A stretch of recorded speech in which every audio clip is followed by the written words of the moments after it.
Folks, Black Star Network is here.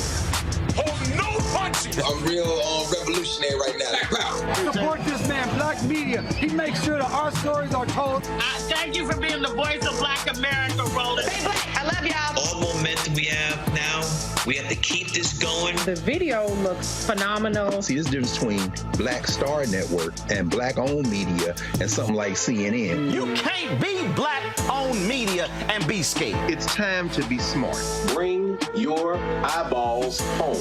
You dig?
Today is Friday, July 14th, 2023. Coming up on Roland Martin Unfiltered, streaming live on the Black Star Network. Republicans pass a military bill in the House, yet they attack the issue of being woke, lying straight out about it.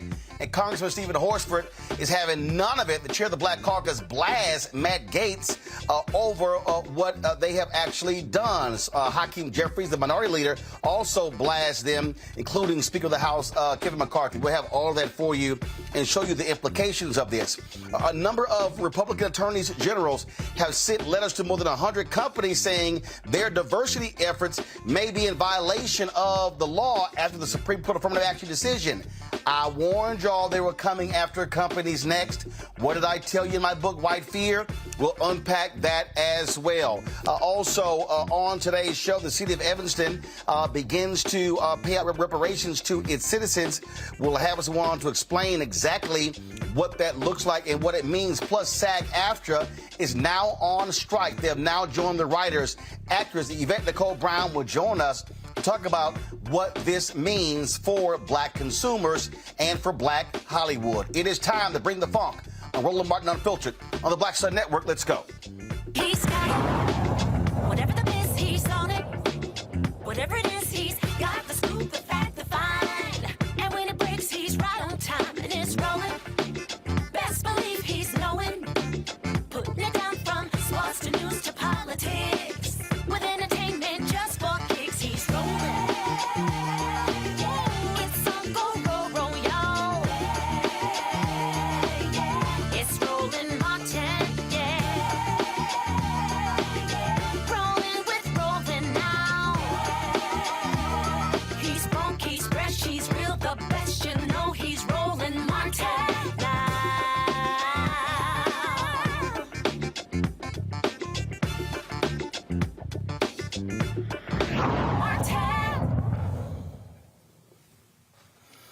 All right, folks, you heard us talk about AI and the impact of AI when it comes to technology. Well, in Vallejo, California, they were using AI to deal with the whole issue of police misconduct. So they were using AI searching through various body camera footage. Guess what happened? The software firm that was charged with doing this, they actually began to find more instances of police misconduct, and what that did was piss off the police union. So the police chief there has shut down the analysis. I'm sorry, don't you think the police chief would want to root out misconduct? No, that's not what happened. They want to get rid of it. Civil rights attorney Melissa Mold joins us from Vallejo, California. Melissa, glad to have you here. So let's walk through this here. I'm confused. If you're the police chief, don't you want to get rid of police misconduct? Well, you would think so. But the issue that we had here is it wasn't even actually the police chief at the time. The police chief at the time was trying to do what was right and get the department in order. That he was our first black police chief in Vallejo, California. When he initiated this auditing and got these results, they actually sent him a death threat and ran him off. He resigned, and then the interim chief was the one that canceled this termination. Chief Shawnee Williams was the one that received the threatening correspondence in response to trying to audit the department. And as a result, now we have an interim chief who's prepared to allow the department to continue its reign of terror. So let's be clear here. The black police chief said, hey, let's use AI to study body cam footage. So was it an outside company that created the algorithm or whatever to study the body camera footage? Yes, it was an outside company that the chief had contracted with to do this analysis of the officers based on right now the DOJ efforts to help work on police reform prompted that, and then he took it from there. All right, so they go ahead and do this, and then all of a sudden they do their analysis, and then they start seeing more stuff. What do we know? What type of misconduct they discovered?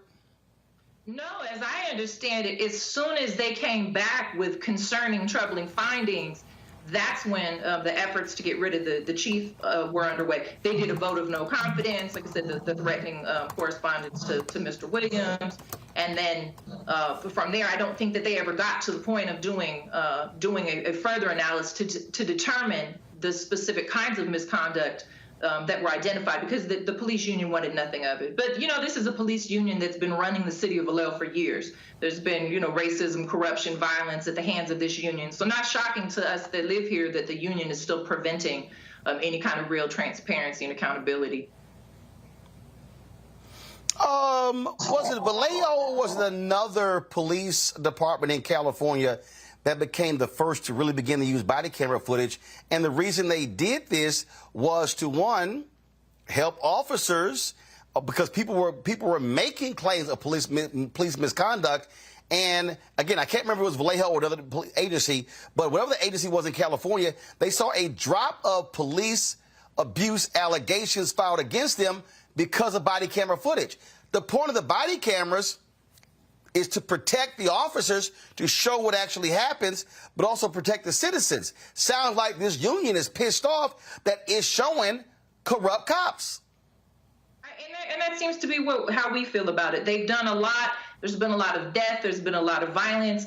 And they've had a stronghold on the city for a long time. So when you finally got somebody that wanted to actually look into the fine details of what was going on to actually make some changes, they didn't want to see it. They didn't want to see anything that would result in them not being able to have the power over the city, the power over the purse strings of the city that they've had for many, many decades. So this deputy police chief, who is now the interim police chief, Jason Todd, what's his rationale for doing this? He hasn't provided anything. He was supposed to be in as the interim chief. His decisions so far have been troubling. I just know during the time that Chief Williams was there, we had 3 years with no force, no shootings. I had not received cases. I wasn't getting calls. We were actually starting to see some changes. Deputy Tall was there with Chief Williams as his right-hand man. As soon as Williams was gone, Tall went right back onto the agenda of the police union, which is to push forward, to do whatever they want, to not be held accountable, to not have any sort of disciplinary actions. And so Tall, without giving any explanation, let us know that he's going back to the status quo of Vallejo, which is to do whatever they want and to expect us to all just, tolerate their. Well, what the hell is the mayor of the city council doing? Historically, unfortunately, Vallejo, the city council has been sort of prey to the police union as well, because they have a long history of threatening and intimidating people, including city council people. There's a long history of them targeting and harassing advocates. I've received death threats, harassment, surveillance from the command staff of the police department. And so it's wild out here. We call it, Vallejo, Mississippi, because really, for a liberal area, we go back 30, 40, 50 years in policing anytime you come out here. It's sad and really concerning at this point, because we really were making progress in Vallejo. Chief Williams was really doing something here. The community, the impacted families, the people whose loved ones had been hurt and killed, we were all beginning to have some faith that he was actually on the right track. And so to see racial terror being used against the police chief and the community, and having a new chief that seems willing to continue to hold the company line on the violence and racism and terror, it's disturbing. And we're just hoping at this point that the DOJ gets in and takes over the situation before somebody else get killed. They shot a man, an unarmed man, in the face like 2 weeks ago in Vallejo, and we had not had any incidents of police shootings in over 3 years. But now that Chief Taz is in place, we're concerned that others are gonna pass away, because like I said, it's been over 3 years. So have y'all made that request for the DOJ to come in to examine the police department? Has there been an actual request? Yeah, so technically they're already here. What happened 3 years ago after there was 2 controversial shootings within a year time? My client, Willie McCoy, was shot 55 times as he slept in his car at a Taco Bell. And a year later, Sean Monterosa got killed. When Sean got killed, the DOJ came in to do what was supposed to be a collaborative review, where the police department, Vallejo Police Department, was supposed to be initiating some reform measures that had been determined that they needed. And so they were supervising that. Now the department has done virtually none of these 45 things that they were supposed to be supervised to be doing. And so the DOJ now is indicating that they're going to potentially come in to put in a federal monitor, to have a consent decree to actually force Vallejo to do the reform that they've been promising and pushing off for years. Wow, that's absolutely crazy. But again, it goes to show what we talk about when you have these cities that allow these unions to have far too much power and control, and they don't actually care about the citizens, and they are not there to protect and serve the citizens. Absolutely. I mean, at this point, they're holding the city. They're holding the city hostage. When the George Floyd movement happened and people were talking about defunding the police, just like many other cities and states, Vallejo decided to sort of stop policing, to stop policing the community, to try to get back control over the police department, and to try to kind of continue this reign of terror. But as a community, we're not prepared to let that happen. There's been too much loss of life, and there's too many people in the community, too many advocates, too many people that know what's going on around here. But from my viewpoint and on behalf of my clients, so far there has been no investigation into these officers having admitted to bending their badges in relationship to killing people. And so unless the DOJ comes in to investigate that, I don't think that there's any way to move forward, with the city, or to try to get the police department back under the control of the city. Absolutely insane what is happening there. Melissa, keep up the good fight, and certainly keep us abreast what happens there in Vallejo, California, because, again, the whole point of body cameras, and I say this all the time, if you are cops and you are doing what's right, you shouldn't have any issues with body cameras. Exactly. If you're doing what's right, if you're following the rules, if you're following the law, you should have no problem with it. The fight that police have had about that, I mean, administrators, politicians, and command staff wanted body cameras. The people that are doing the work didn't feel like they should just be trusted, unilaterally without view if this wasn't something that they wanted. But they're not going to get rid of body cameras. We're not going back in time. It's just, unfortunately, Vallejo is just sort of an antique as far as police departments because of the stronghold that they have. But they're a powerful tool for us, as civil rights attorneys, because we used to have to take the word of the person who shot a dead man while the dead man stayed silent. So now we have the voice of the dead often in the body cameras. And so whatever good we see from it compared to whatever concerns the police have about them, I mean, the community safety outweighs whatever privacy or whatever other concerns the officers might possibly have. Because like I said, we've had far too many unarmed men, sleeping men, running men, too many black, brown, and poor people in Vallejo being murdered by Vallejo police. And so we're going to continue to push for all of the technology that's available to watch and ensure that our public servants and our tax dollars are being used to protect us, not to hinder and oppress us. Unreal. Melissa Mold, we surely appreciate it. Thanks a lot. All right, folks, after the break, we come back. We'll talk to our panel about this. We'll also talk about how House Republicans continue their culture wars, attacking woke in the military. Well, they don't even know what the hell that means. Wait till we show you the skirmishes that have been breaking out on Capitol Hill. Don't forget to support us in what we do. Download the Black Star Network app, Apple phone, Android phone, Apple TV, Android TV, Roku, Amazon Fire TV, Xbox One, Samsung Smart TV. You can also support our Bring the Funk fan club. Our goal is to get 20,000 of our fans contributing on average $50 each. That's $4 a year. That's $4.19 a month, 13 cents a day. Check and money orders can go to P.O. Box 57196, Washington, D.C. 20037-0196. Cash App, $RM Unfiltered. PayPal, R Martin Unfiltered. Venmo is RM Unfiltered. Zelle, Roland at RolandSMartin.com. Roland at RolandMartinUnfiltered.com. And be sure to get a copy of my book, White Fear: How the Browning of America is Making White Folks Lose Their Minds. Available at bookstores nationwide. We'll be right back.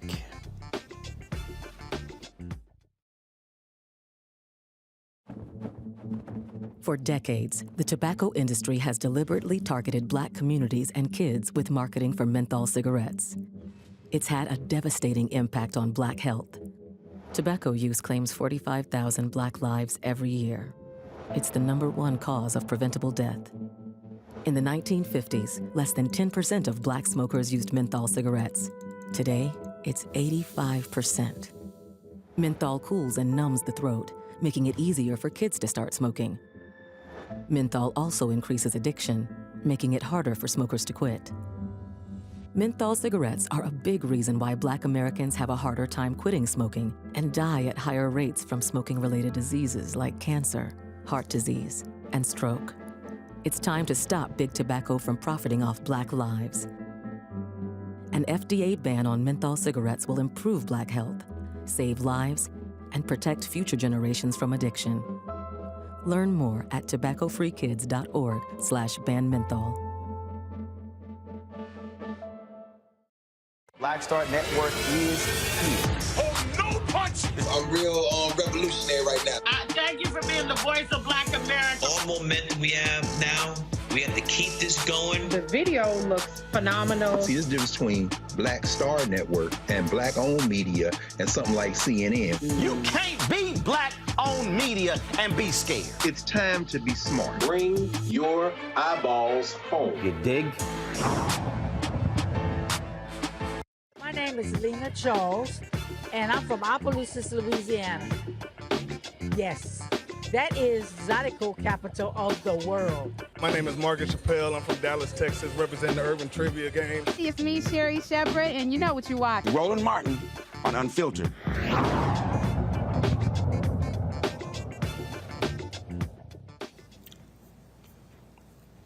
Hey, folks, welcome back to Roland Martin Unfiltered. Let's get right to it. Michael Imhotep, host of the African History Network show, joining us from Detroit.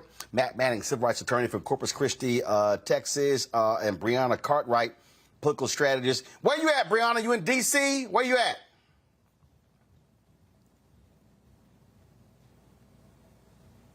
Brianna, you ain't ready? What were you doing? You doing squats?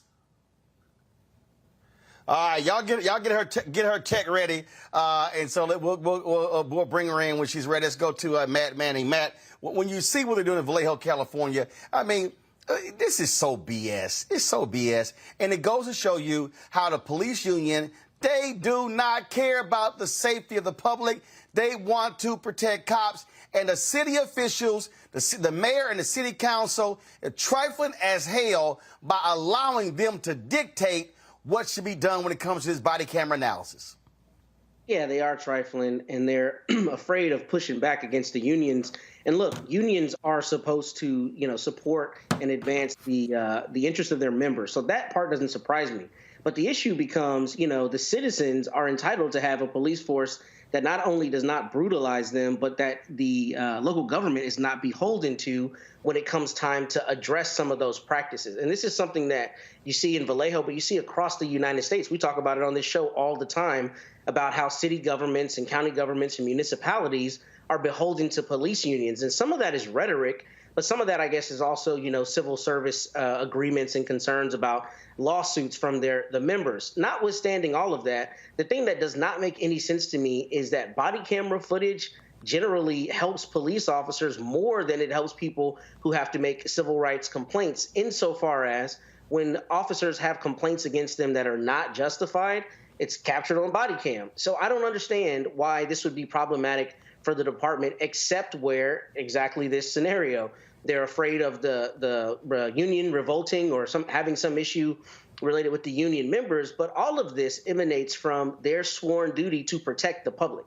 And if you have a system, a software system that is determining and cataloging, a number of those unprofessional encounters, then that gives you the data that you need to not only make changes, but also to have plausible deniability when you can say we've had a 30% decrease or whatever it is in your issues. And in fact, in the article that I read, at least in another city, they implemented the same technology and had like a 30% reduction in use of force. So there's very obviously a demonstrable reason you want to use this, because it provides you the data. And I don't know why the city of Vallejo would not continue that outside of being afraid of its union members. The one thing I do think is interesting about this, though, is if they're using AI to analyze it, I'd be interested in what safeguards are in place to make sure the software is really appropriately analyzing what is professional as opposed to unprofessional, because I could see that being part of the pushback, understandably saying, you have a program that's determining whether the officer's interaction is professional or unprofessional. But it sounds like there were enough red flags coming from this to overall address the policing issue. And for that to not be addressed is a problem, and it should make any Vallejo resident very concerned as to why their city government's primary focus is not protecting them. Look, bottom line here, Michael, and we see this all the time, cops in these unions, they do not like accountability. They do not like people holding them accountable. They want to be able to get away with misconduct and tell the public, hey, y'all can go to hell, nothing to see here. Yeah, especially crooked cops. They don't want accountability. So in reading this article from openvallejo.org, it talked about how the police union said that they wanted to be consulted first before this AI program was instituted and body camera footage was reviewed and a professionalism score was attributed to different officers. So my question would be, exactly why does the police union want to be consulted first before this audit or investigation takes place? And I would argue if the overwhelming results of the AI review of the body camera footage was overwhelmingly favorable to the Vallejo, California Police Department, the police union would not object to this if it was overwhelmingly beneficial to them. Okay, so it has to be damaging to them. And the fact that Police Chief Shawnee Williams was forced out, who is trying to do the right thing. And I'm not familiar with this person, but it sounds like this is the type of police chief that we want, who wants accountability, who wants to clean up the police department, et cetera. So, you know, my question is the same as yours, Roland. Where's the city council? Where's the mayor? And then also, you know, is there an uprising from the in protest from the citizens as well? You know, so this is a mess right here. Yeah, I mean, it's an absolute mess. It is exactly what we often see, again, when they allow cops to be in control of and have the power. All right, folks, speaking of a mess, it is a massive mess out in Hollywood where SAG-AFTRA, the Union of Actors, they are now on strike, joining the Writers Guild of America. They went on strike beginning at midnight. They've been angered by many of the folks there. The studio heads who claim that the WGA as well as SAG, that they simply are asking for too much, that they're being greedy, if you will. Now, these are the same studios that pay their CEOs anywhere from $27 to $200 million. We're talking about a significant amount of money, but they want the writers to be able to, frankly, take less. One of the things that's also crazy is one of the proposals dealt with the issue of AI, where they want to be able to use AI and then use an actor's likeness in perpetuity and never have to pay them. One of the folks is on the board of SAG-AFTRA, actress Yvette Nicole Brown. She joins us right now on Roland Martin Unfiltered. Yvette, how you doing? What's up, brother? Good to see you. So here's the deal. There's somebody sitting out there right now watching, and they have it in their minds, oh, man, these actors, they make a ton of money. These people not realizing that at any moment, 98% of the actors out there ain't employed. We start talking about health care benefits. We start talking about residuals. We start talking about, and now how streaming has changed the game. You used to have a network show. You would get a full season, 22 episodes, and then all of a sudden, now you look at a lot of these streaming shows, they're 8 to 10, and so the economics has changed, and frankly, the opportunities are drying up for a lot of people. So explain to the folks why SAG-AFTRA is joining the WGA to go on strike. Well, you hit a lot of it on the head right there. Once streaming happened and we have these shorter seasons, you can imagine as a writer or an actor, you might do 8 to 10 episodes. And then you have like a stretch of like 8 to 10 months where you're doing nothing. So there's no money coming in. You get money when you work. If you're not working, you don't get money. Now, what used to save us back in the day is that reruns would happen and you be able to watch Different World again, you know, in the summertime, and you get money that was almost equal to what you made when you did the show originally. Residuals are gone. So people are now signing up to do a show. They do their 8 to 10 episodes, then they don't work for 6 to 8 months, and then they're also held exclusively by that streamer or that network. So now I can't work anywhere else. I can't make any money, and you're not paying me any residuals. And then so that affects my health care. That affects everything. And people think that just because someone's on television, they're rich. It has never been the truth. Now, there's some people, the people that are the multimillionaires and the A-listers, they doing all right. But this is about the 98% of us that are not working all the time and what can be done to help them. I'm of the mindset that I'm my brother and sister's keeper. It's not okay for me to be okay if y'all not okay. Now, I wish the producers thought like that, because as they take their millions and buy their yachts and go on their fancy trips and have their interviews on meadows of green, acres of green, they aren't thinking about the people that may not be able to pay for their children's school, or may not be able to pay for their health care, or may not be able to pay their rent. And then that quote that came out that one of the producers basically said that their goal is to choke us out until people lose their apartments and their homes. That is so inhumane. Yeah. It's inhumane. At what point is enough? How much money they literally said,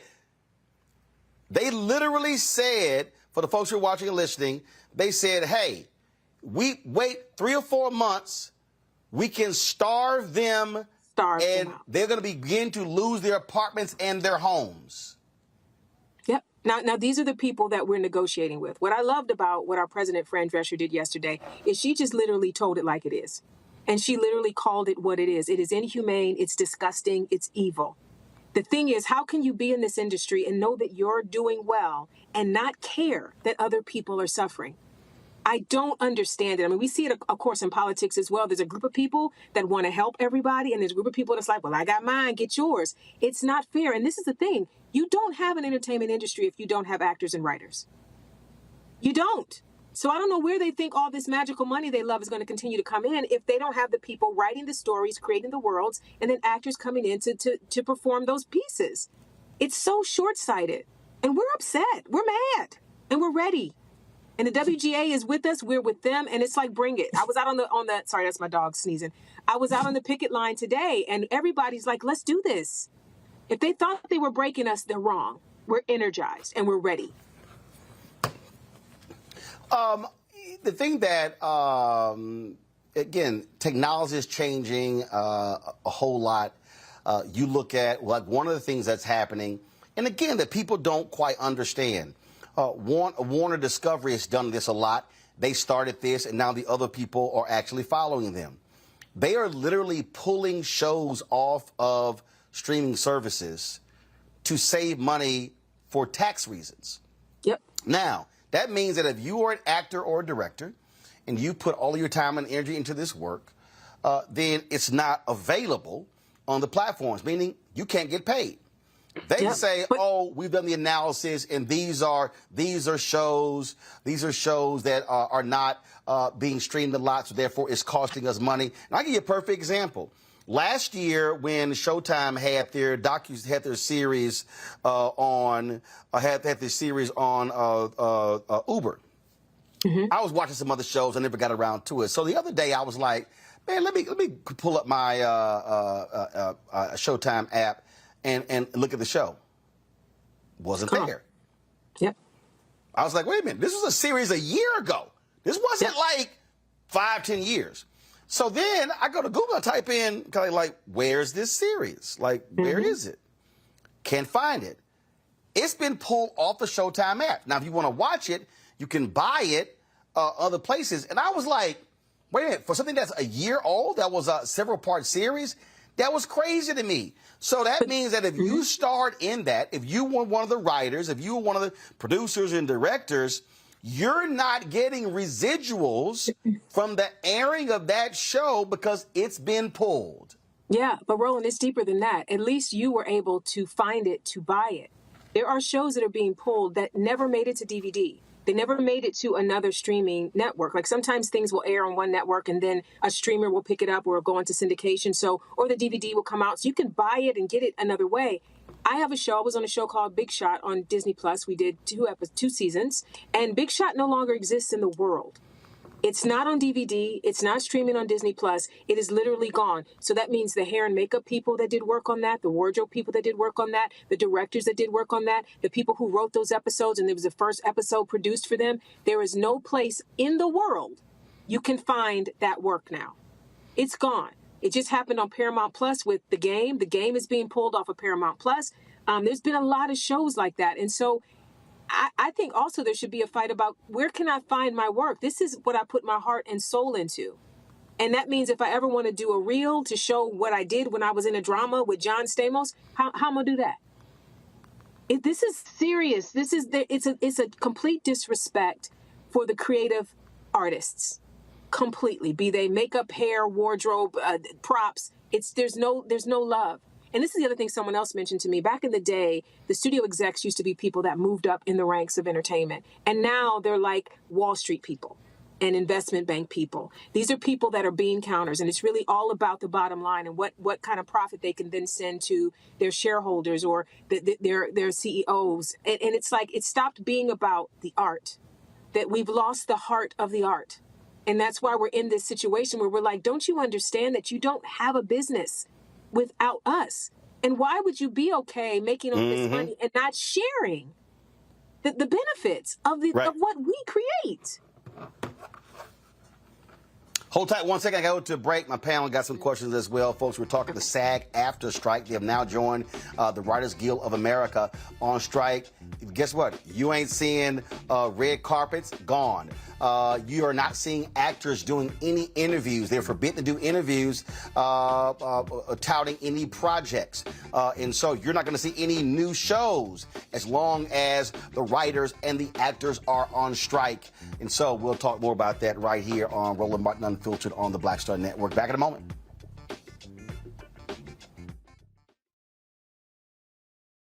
My early days on the road, I learned, well, first of all, as a musician, I studied not only piano, but I was also drummer and percussion. I was all city percussion as well. So I was one of the best in the city on percussion. There you go. Also studied trumpet, cello, violin, and bass, and any other instrument I could get my hand on. And with that study, I learned again what was for me. I learned what it meant to do, what the instruments in the orchestra meant to each other in the relationships. Right. So that prepared me to be a leader. That prepared me to lead orchestras and to conduct orchestras. That prepared me to know, to be a leader of men, they have to respect you and know that you know the music. You have to be the teacher of the music. You have to know the music better than anybody. There you go. Right, so you can't walk in unprepared.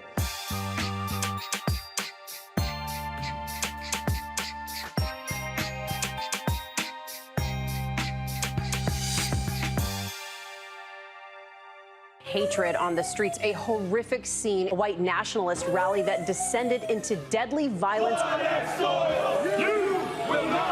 White people are losing their damn minds. As an angry pro-Trump mob storms the U.S. Capitol, we've seen shots. We're about to see the rise of what I call white minority resistance. We have seen white folks in this country who simply cannot tolerate black folks voting. I think what we're seeing is the inevitable result of violent denial. This is part of American history. Every time that people of color have made progress, whether real or symbolic, there has been what Carol Anderson at Emory University calls white rage as a backlash. This is the rise of the Proud Boys and the Boogaloo Boys. America, there's going to be more of this. Here's all the Proud Boys, guys. This country is getting increasingly racist in its behaviors and its attitudes because of the fear of white people. The fear that they're taking our jobs, they're taking our resources, they're taking our women. This is white fear.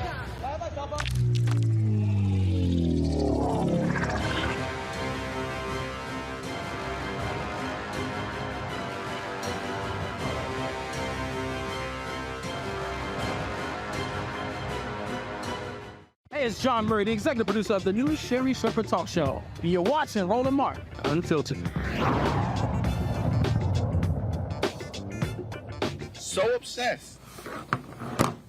All right, folks, welcome back to Roland Martin Unfiltered on the Black Star Network. We're talking with actress Yvette Nicole Brown. She's a member of the SAG-AFTRA board. At midnight, they went on strike, joining the Writers Guild of America. It is the first time they've been on strike in 26 years. Let's go to our panel. Michael Imhotep, your question first for Yvette. Hello, Yvette.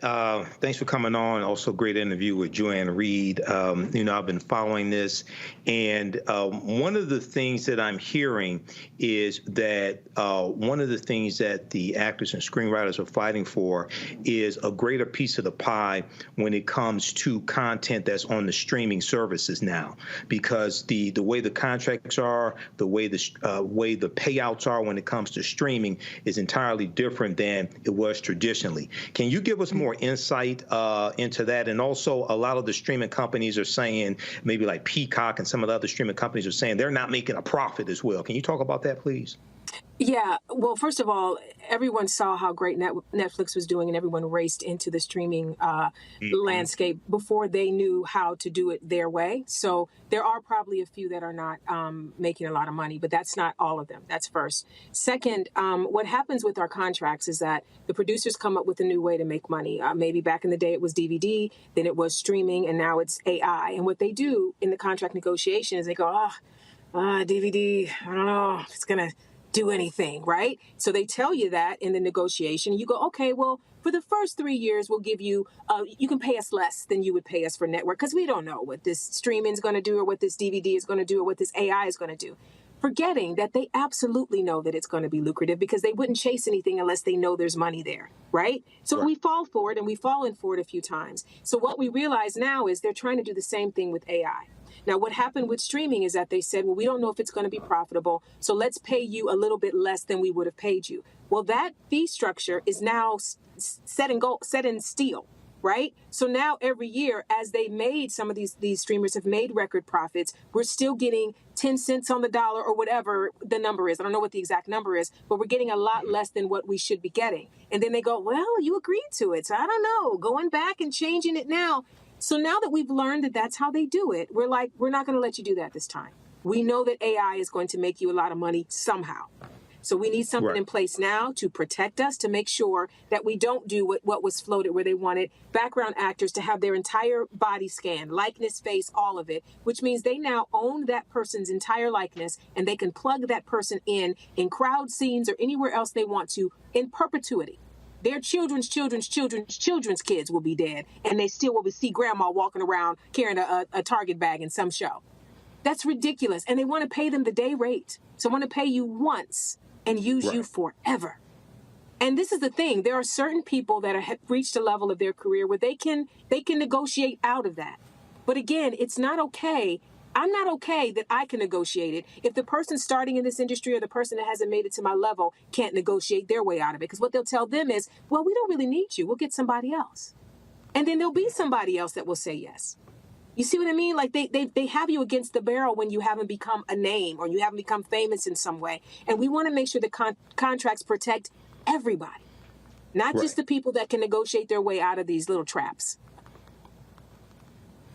And the point there you make, Yvette, there when you talk about the contracts, when they are locked, they are going to hold you to that contract. Absolutely. I just finished watching on Netflix the documentary, the docuseries on American Gladiators. And they talked about on that show where the folks who were the gladiators and how they were getting $500 a show. They were incurring injuries. They had a national tour, 120 city tour. They were selling toys, merchandise, all sort of stuff. And the gladiators were like, yo, we make the show. And Sam Goldwyn, who they were doing the show, they were like, absolutely not. We are not renegotiating. You signed the contract, that's what you get. And they fired some of the original gladiators. And that's how they wrote. So this whole idea, so when somebody tells you, no, just go ahead and sign, we can take a look at it later. No. Don't do it. You better get it in writing because and then they're gonna negotiate downward from that deal in the next deal. Yep.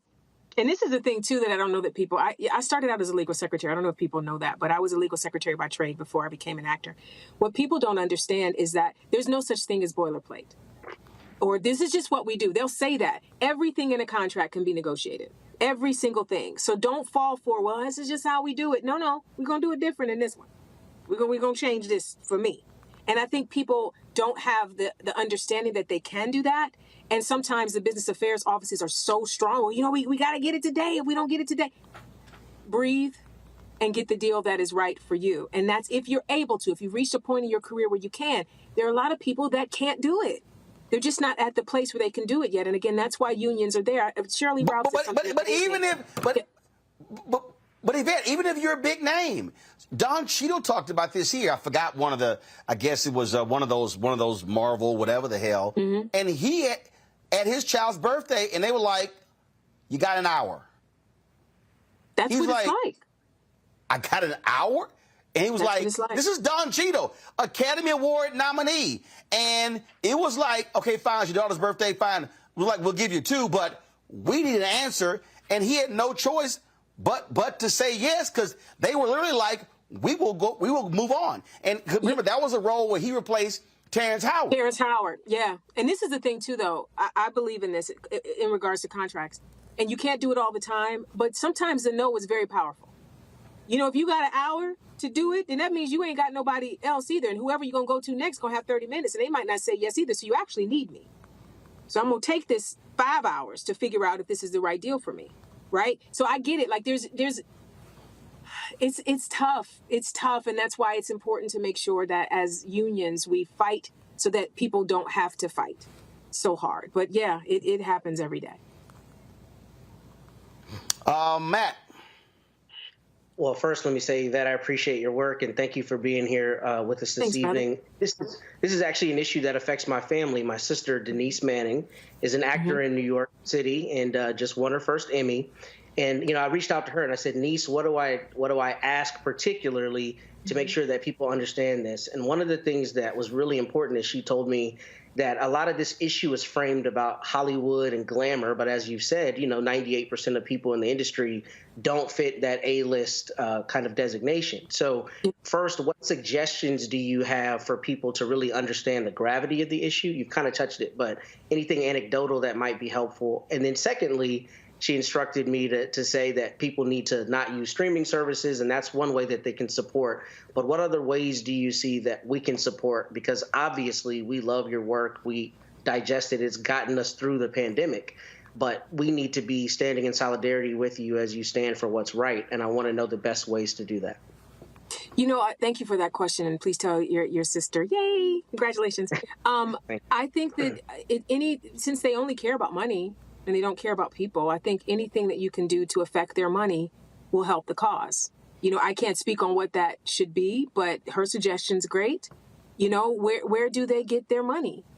So let's now hit them where it hurts. But it's going to take a lot of people saying, I'm going to not stream anything today. I'm not going to binge anything today. I'm going to cancel my service for a couple of months as long as the strike is on, I'm not going to watch this network, or I'm not going to watch this. It has to be a lot of people making that decision.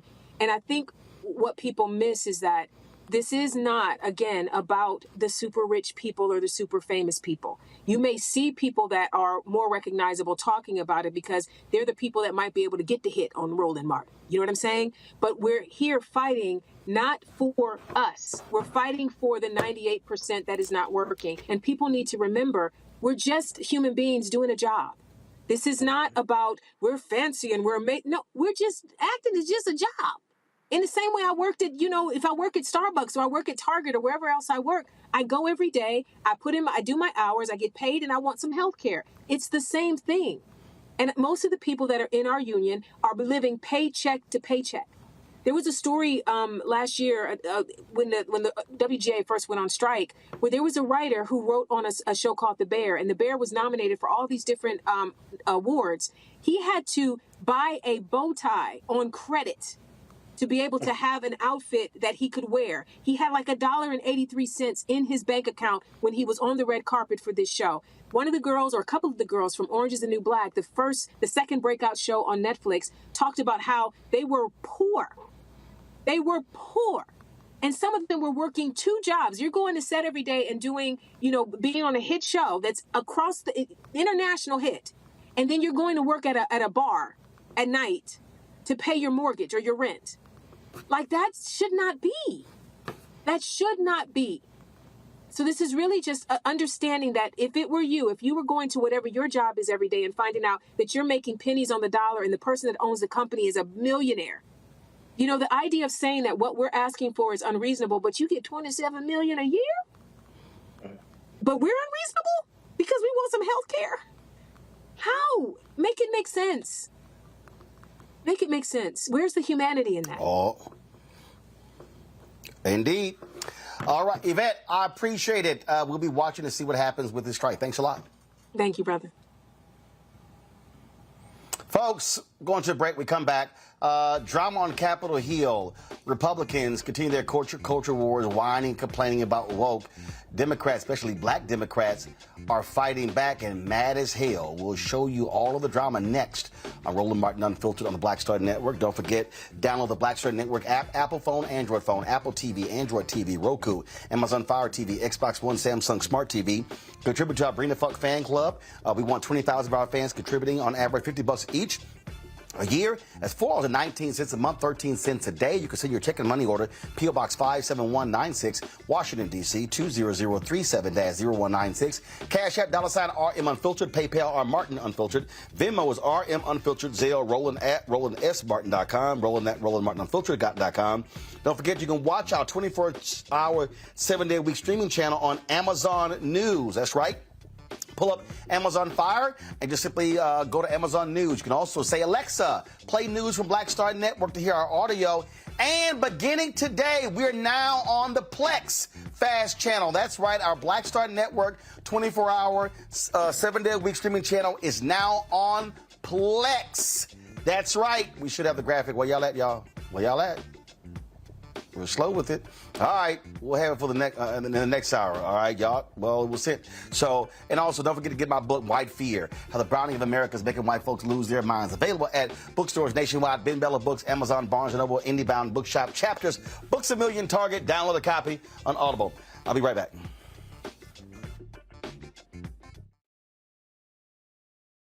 When you talk about blackness and what happens in black culture, we're about covering these things that matter to us, speaking to our issues and concerns. This is a genuine people-powered movement. There's a lot of stuff that we're not getting. You get it, and you spread the word. We wish to plead our own cause.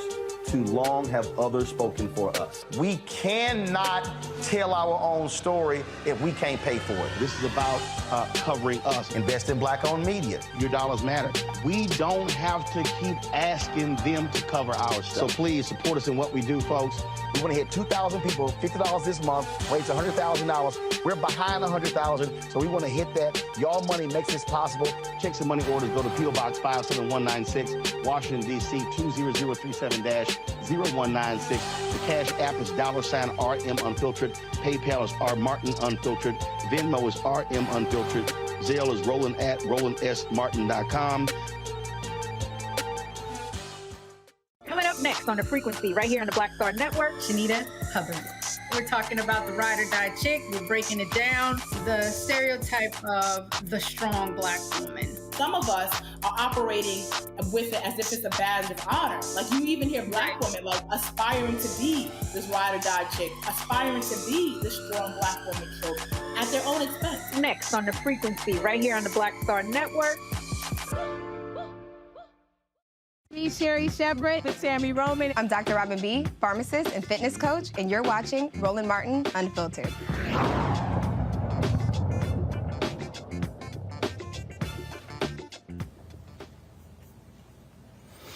Man, fever in the funk house on Capitol Hill, y'all. It has been absolutely crazy. Yesterday, the House approved this NDAA bill, real estate military bill. Y'all, normally this just flows like butter. When it passed out of committee, it passed 58-1 out of committee.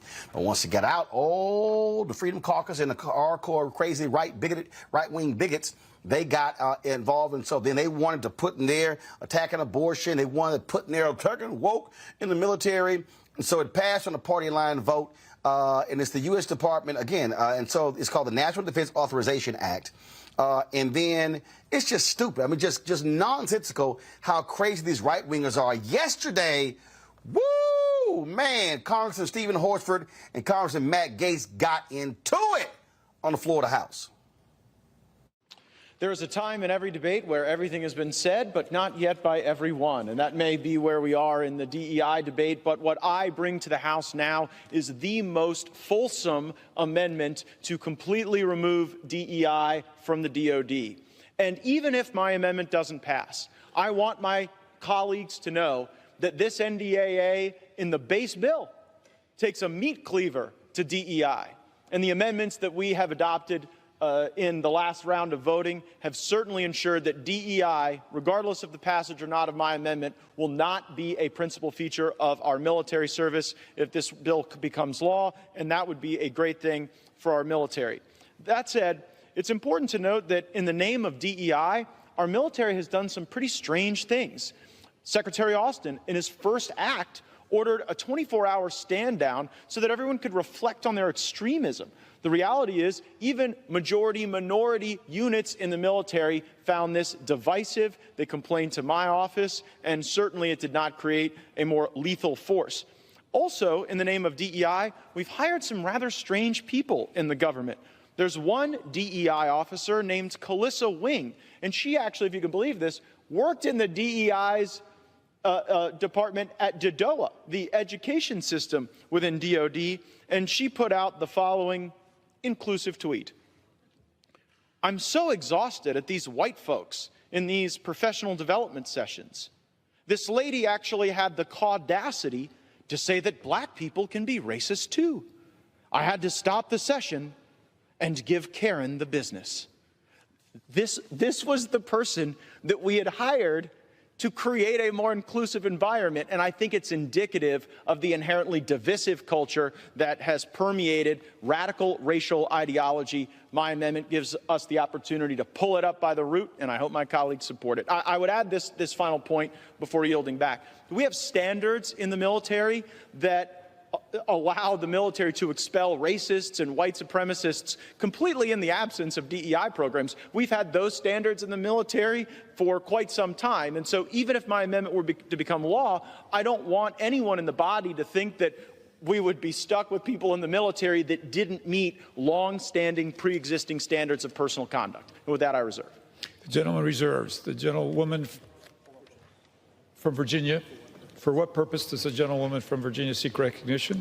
I rise to claim the time in opposition to the amendment, and I yield 1.5 minutes to Mr. Horsford. The gentlewoman is recognized for 5 minutes. The gentleman is recognized. Mr. Speaker, I rise today in strong opposition to this amendment. Mr. Speaker, the previous speaker, the maker of this amendment, talked about being exhausting. This issue that he has brought before this body and the committee is exhausting. Just this week, the sponsor of this amendment called diversity, equity, and inclusion in the military a, quote, failed experiment. He has called it cancerous. Just this week, a senator from Alabama stated that it was his opinion that white nationalists are not necessarily racist and refused to denounce white nationalists serving in the military. All of this with the backdrop of the same senator holding up hundreds of military nominations, which is actively hurting our national security, something that this NDAA bill would address. To what end? The U.S. Marine Corps does not have a confirmed commandant as we speak. And yet, just an hour ago, on this very floor, one of the members on the other side of this body said his amendment, quote, had nothing to do whether colored people or black people can serve, unquote. Mr. Speaker, these comments show exactly why we need diversity, equity, and inclusion initiatives. Every day, our military grows more diverse, more and more reflecting the diversity of our nation. This amendment does nothing to address the recruitment shortfalls that our services are facing, and instead it will only make it more difficult to recruit Americans on diverse backgrounds representing the true makeup of our nation. What are you so afraid of? Why do you keep bringing these divisive issues to the body of this floor? You are out of order. You are exhausting, Mr. Gaetz. The gentleman is no longer recognized. The gentleman is no longer recognized. Woman from Virginia reserves. I reserve. Excuse me, a point of order, Mr. Speaker. The gentleman from Florida is recognized. No, Mr. Speaker, I've made a point of order. You have to rule on the point of order. The gentleman will state his point of order. The gentleman has an obligation to address the chair, not other members. He did not do that. He was out of order, violating the decorum of the House. The gentleman has not stated a proper point of order. A parliamentary inquiry, then. I seek recognition to make a parliamentary inquiry. The gentleman will state his parliamentary What is the question. parliamentary mechanism that requires an individual to address the chair? Because if it's not that, and we can address each other, let's do that for the rest of the debate. The chair will not engage in this dialogue. Would the gentleman like to be recognized first? I want to be recognized for a parliamentary inquiry. The gentleman is not recognized. I'm not recognized for a parliamentary inquiry? I'm not recognized for a parliamentary. Show you the idiots on the right. Now, Kevin McCarthy, the Republican leader, the Speaker of the House, this is what this fool had to say today. They have the culture war amendments in the conference version, and the second falls down with the Democrat-led Senate's hands. What message is the House sending to the Senate with this bill? Just focus on the military. Stop using taxpayer money to do their own wokeism. A military cannot defend themselves if you train them in woke. We don't want Disneyland to train our military. We want our men and women in the military to have every defense possible, and that's what our bill does. The money focuses directly on their quality of life and, more importantly, on the investment. When you sit and look. He lying. And Hakeem Jeffries, he was having none of it. We have to pass the National Defense Authorization Act in order to make sure that our military, the greatest military, in my view, in the history of the world, has everything that it needs to protect the safety and security of the American people. And the National Defense Authorization Act, historically, is a bipartisan legislative effort that has now been hijacked by extreme MAGA Republicans who want to wage their so-called culture war against the men and women of the United States military. You can't make this stuff up. And the only explanation for it is that they are so obsessed with jamming their extreme right-wing ideology down the throats of the American people that extreme MAGA Republicans are willing to even detonate the ability of our military to do what it needs to do to keep us safe. Here's the thing here, Matt and Michael. These are the same Republicans. Let me just be clear. These are the same Republicans who voted against getting rid of the white nationalists and Nazis in the military last year. Matt?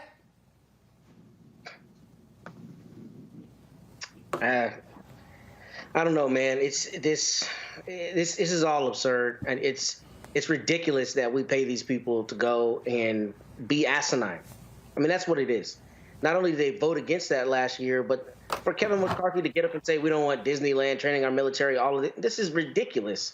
I mean, first off, these are the same people who all the time trumpet the military and why defense is so important. So you would think the one place you might support people feeling more included is if you're going to put a gun in their hand and send them overseas to defend our nation, right?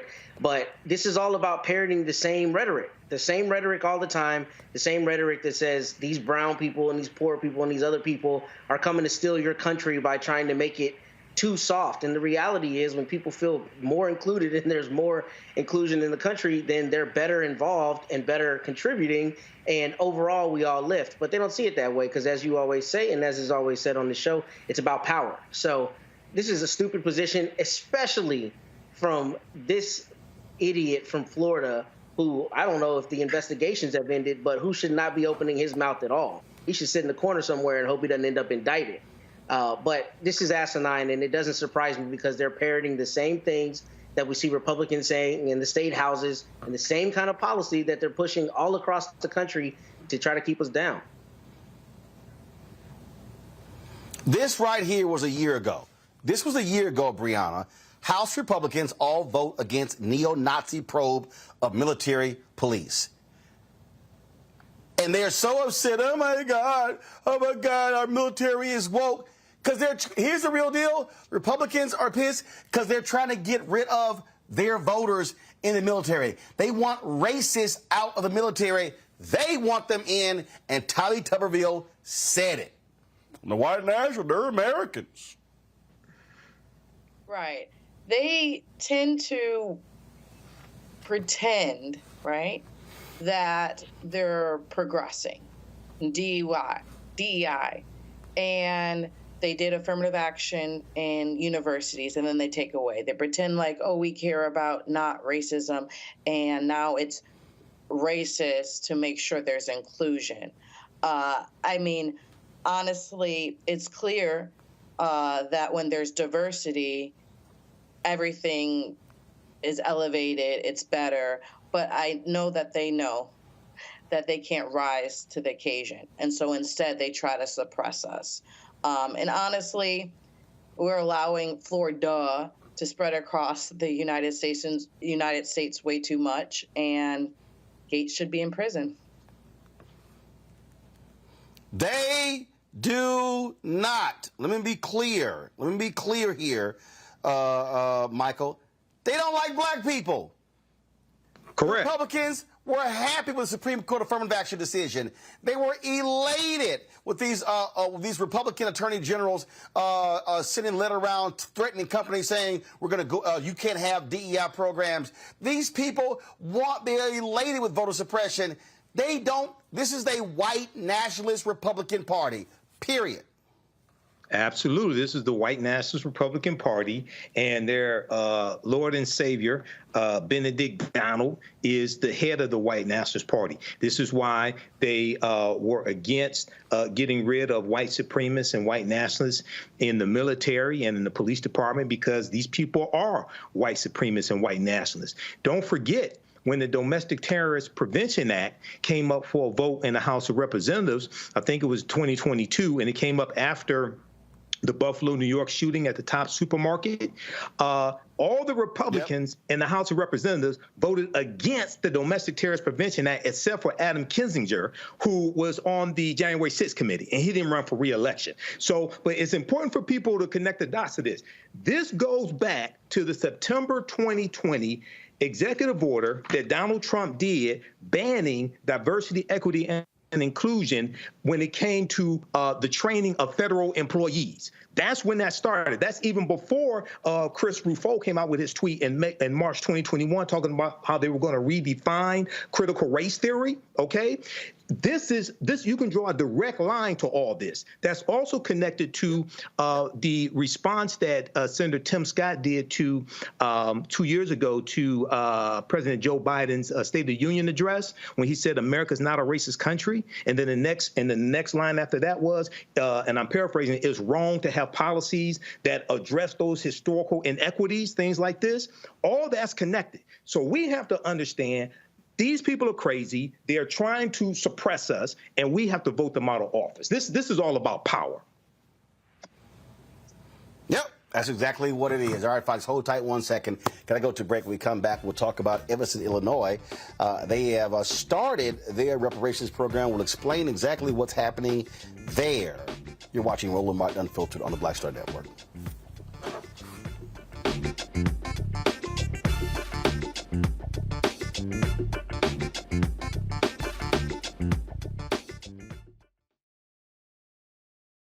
On the next Get Wealthy with me, Deborah Owens, America's Wealth Coach, the wealth gap has literally not changed in over 50 years, according to the Federal Reserve. On the next Get Wealthy, I'm excited to chat with Jim Castleberry, CEO of Known Holdings. They have created a platform, an ecosystem to bring resources to Blacks and people of color so they can scale their business. Even though we've had several examples of African Americans and other people of color being able to be successful, we still aren't seeing the mass level of us being lifted up. That's right here on Get Wealthy, only on Black Star Network. On the next, A Balanced Life with me, Dr. Jackie, we're going to be talking about common sense. We think that people have it, know how to use it, but it is something that people often have to learn. The truth is, most of us are not born with it, and we need to teach common sense, embrace it, and give it to those who need it most, our kids.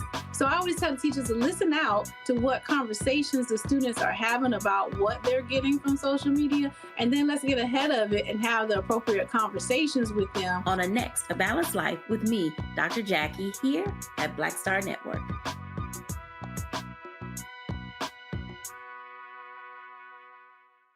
I am Tommy Davidson. I play Oscar on Proud Family, Louder and Prouder. Right now, I'm rolling with Roland Martin, unfiltered, uncut, unplugged, and undamn believable. You hear me?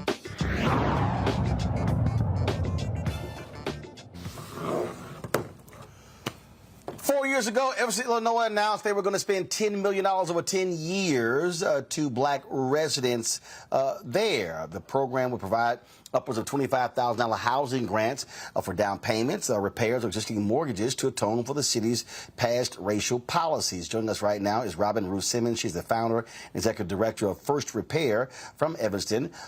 So, Robin, this is now started. Absolutely. Thank you, Roland, for having me. The program or the commitment to reparations has actually been implemented. Disbursements has happened. I want to add that in 2019, we did commit to seeding the work with $10 million initially from our recreational cannabis sales tax. And since then, we've added an additional $10 million from real estate transfer tax and are looking for additional revenue streams, as well as additional forms of repair, different remedies to implement. But to date, we have begun dispersing the $25,000 direct benefits to build wealth through home equity, as well as recently expanding our program to include cash benefits as an option. So over the last month that this has been an option, we have had more of our recipients select a cash benefit for their reparations. What has been the response of residents? Do you have folks, granted the city council passed this, do you have folks who are opposing this, who still find this to be a bad idea with taxpayer funds? Well, I'll say we have broad support in the city. The initial legislation passed in 2019 with an 8-to-1 vote. Future votes have passed either unanimously or 8-to-1. And you're never going to have 100% support. So we have some residents that early on felt very strongly that only cash is an appropriate form of repair. We have made that adjustment. And we have few that have spoken publicly about their disagreement to advance reparations with taxpayer dollars. But we do know that thought is out there. Overwhelmingly, we have support in our city from the ally community, of course, from the Black community to advance reparations. There is more question about forms of repair, urgency, amount, and so on. So we continue to work through the complicated process to implement reparations in Evanston.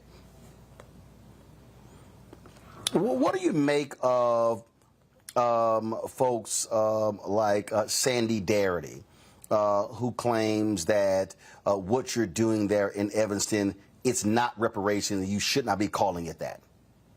Well, Sandy has an opinion about local reparations. And so it's not just Evanston specifically, but localities that are advancing reparations. I understand he's in disagreement with that only a federal legislation for reparations is appropriate. And it is important to note that in Evanston, as well as now over 100 cities that are advancing a local reparations initiatives and even more and more states, that all of us share the North Star of a federal policy as a necessity for us to get to the full repair, get anywhere close to that number, because localities do not have the capacity to address the harms in Black communities. And we recognize that. So it's pretty much a false debate that local reparations is not reparations. In fact, it is reparations. It is a specific remedy in correlation to a direct harm to the Black community. It is not satisfying the reparations that we demand for the crimes of the transatlantic slave trade and other policy. But it is, in fact, reparations at a local level. It's going to be very different from city to city based on city history, capacity, and the ability to disperse and repair. Well, to your point, there was an Anscape article that was done, and this is what was actually discussed, and the question was asked, and he said, I think they created this. He says, I think they create an obstacle to a federal program because they are insufficient for meeting what we view as a primary goal of a reparations plan, which is to eliminate the racial wealth gap. And it says we estimate a conservative amount that would be required for Evanston to close the wealth gap for its Black residents will be at least $3 billion. The city's annual budget is about $360 million. They have a peculiar plan, which is really what we call a housing voucher plan, blah, blah, blah, blah. Okay, so here's a perfect example that, to me, again, so Evanston makes this decision, and even he says that the city's annual budget is $360 million. but he's come up with $3 billion. Okay, the money got to come from somewhere. Right. And so if you have an annual budget of $360 million, and you're saying, well, we think it's going to take $3 billion, that means your budget, you're not going to even generate $3 billion for at least 10 years. Right. So, right, for an entire budget. So how in the world, so what? Does the city of Evanston go somewhere to borrow the $3 billion to give the black folks? And so, and I would think that if you have multiple programs in different cities, that's creating momentum for what you want on the federal level, because right now, ain't no federal program. That's right. That's right. So here's a couple things. One is that it's only the racial wealth gap that addresses repair. And so we do this work now full time in communities across the nation. Dozens I've been in personally. Black communities are not just looking at a cash benefit only, they're looking at full repair, a comprehensive approach to repair, which includes access to housing, business, education, health, police reform, clean air, and so on. We're looking for full repair under the 5 components of reparations. So first of all. Secondly, it is not only localities that are responsible for the harm. The conversation of reparations in contemporary history, in 1989, Rep. John Conyers introduced H.R. 40. It's languished in Congress. But that doesn't mean that localities don't take a first tangible step in doing what they can do what is possible. And we have seen, as you have just stated, Roland, that momentum has happened. In 2019, it was only Evanston. Today, there are over 100 cities. In 2019, it was only 65 co-sponsors in the House for H.R. 40. And the last Congress ended with 219 co-sponsors and yes votes for H.R. 40, a Senate companion bill, hundreds of allies organizations that support reparations, and more momentum. The movement is being professionalized by foundations that are providing resources, funding, and other technical assistance so that we can get to liberation and repair in the Black community. So again, I just simply think it's a false debate to say that local reparations is not reparations. I do agree that local reparations alone is insufficient. And that's why I am encouraged to see that it's not just states or municipalities, it's now states. Look at the great work that's happening in California, the great work that's been introduced in the state of New York and Massachusetts. We see counties beginning to have the conversation on reparations, more and more institutions and industries. The Academy has joined the case for reparations. And so like any other important public policy, federal public policy, when you think about school desegregation and fair housing and marriage equality and ban the box and even cannabis now being a federal conversation, it starts with a local spark, a grassroots leader, a municipal law, a state action, and then we get to a federal policy. And so I'm just encouraged and stand with all the other local leaders, stand with those that are working on local initiatives, that we are making progress. And in Evanston, we are dispersing reparations. Michael. Hey, Robin. Good to see you again. Hey, how Congratulations. are you? I'm all right. Thank you. Congratulations on the documentary. For those that don't know, I interviewed Robin 2 years ago on the African History Network show. So it's great that this is paying out. I know there's a lot of hard work. When we talked, one of the things we talked about is how Evanston, Illinois did not have a history of slavery. And there were so many reparations reactionaries out here attacking what you were doing and what the city council was doing. Can you talk some about that, why you chose the housing vouchers as opposed to quote unquote reparations for slavery? And then also there was a 70-page study that was produced that preceded the recommendations, the policies that you all did. Talk about why was that 70-page study? Because you have so many hashtag cut the check people out here saying we don't need a study, just cut the check. Can you address that, please? Absolutely. So first of all, it's important to know that one of the most important practices of reparations is that the harmed community, the Black community, is really prescribing what redress looks like. And it's important to know that the Evanston Black community went through a process in 2019 where we heard and by consensus moved forward with prioritizing housing. Now, as you mentioned, that report complemented the demand from the community. The report was done by Shorefront Legacy Center, led by Dino Robinson and his colleagues, and it showed anti-Black housing practices, zoning laws, housing policy that is responsible for stripping away wealth and opportunity in Black Evanston and is responsible for our current racial segregation today. I live in the west end of the 5th Ward. I served as councilwoman here for 4 years. It's still the most concentrated Black community, also most concentrated disinvestment in everything, least community amenities, no neighborhood school, no walkable access to healthy foods, air quality issues, deteriorating housing stocks. The list goes on, and our story in Evanston is like every other city in America, and that's why local reparations. But thirdly, it's important to know that this is not a slavery reparations. This is not to compete with the demands for H.R. 40. This is specific to the business and anti-Blackness of Evanston. And our legal counsel, our corporation counsel, Nick Cummings, and his supporters and his partners, including Professor Justin Hansford from Thurgood Marshall School at Howard Law School, came up with a legal framework, one that was viable, so that we could move past just the demand and the case for reparation, which we've been stuck in for so long, and get into implementation and disbursement.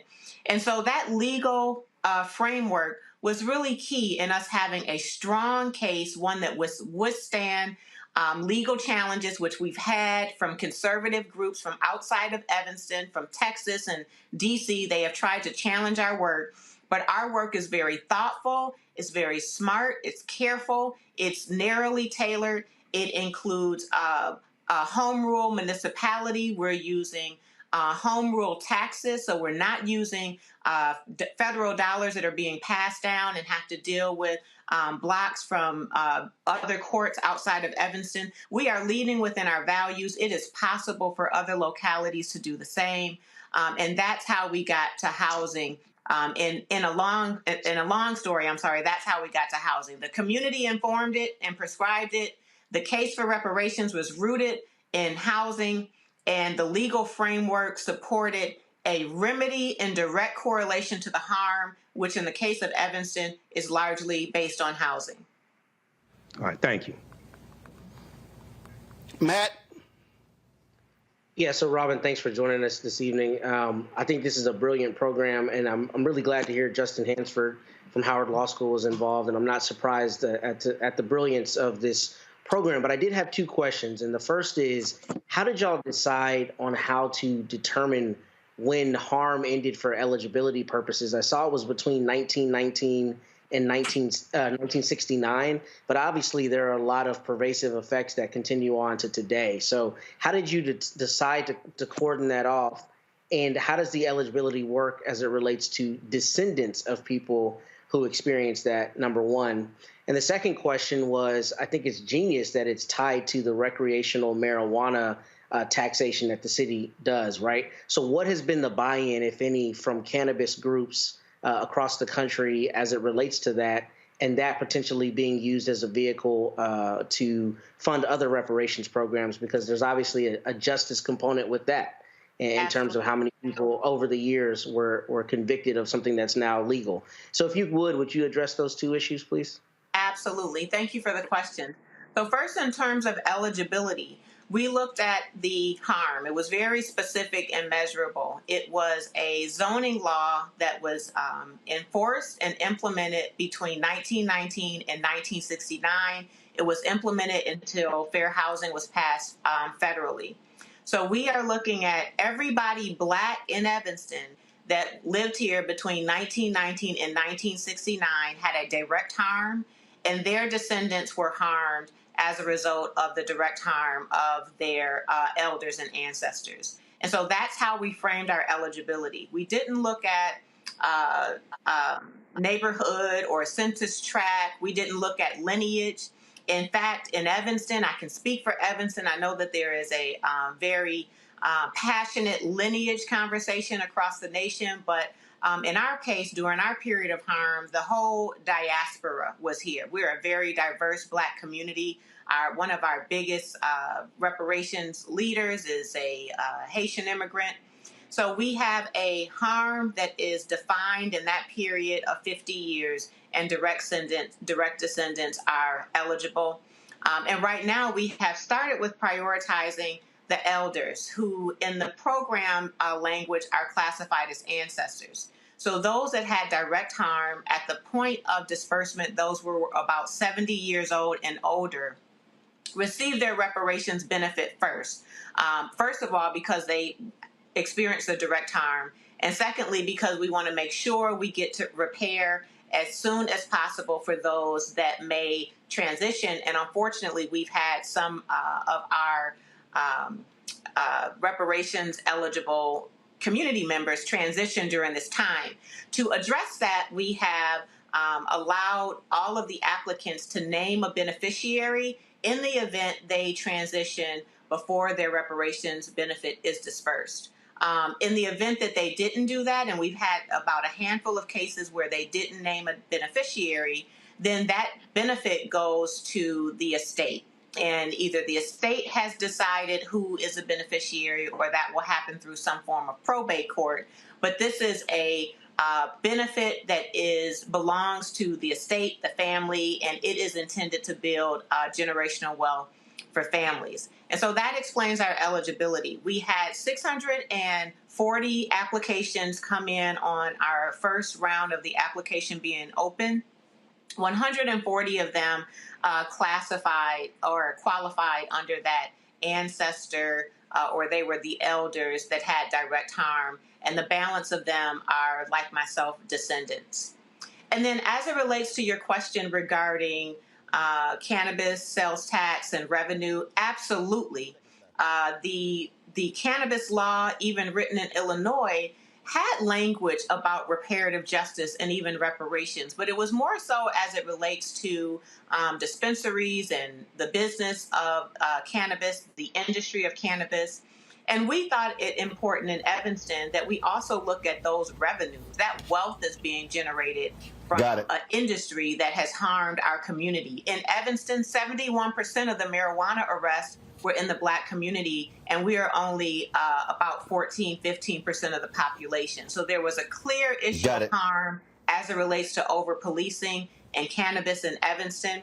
Mm-hmm. And we had 100% consensus that we do use the cannabis sales tax to initiate our reparations. Thank you. All right. Robin, we certainly appreciate it. Thanks so very much for breaking it all down for us. We appreciate it. Thank you. Folks, going to go to a quick break. We come back. The Forestry Service has a program with the HBCUs. We'll break it down for you next on Roland Martin Unfiltered on the Black Star Network. Next on The Black Table with me, Greg Carr.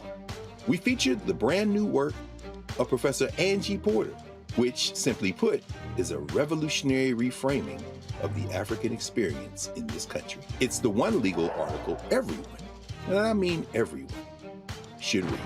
Professor Porter and Dr. Valeethia Watkins, our legal roundtable team, join us to explore the paper that I guarantee is going to prompt a major aha moment in our culture.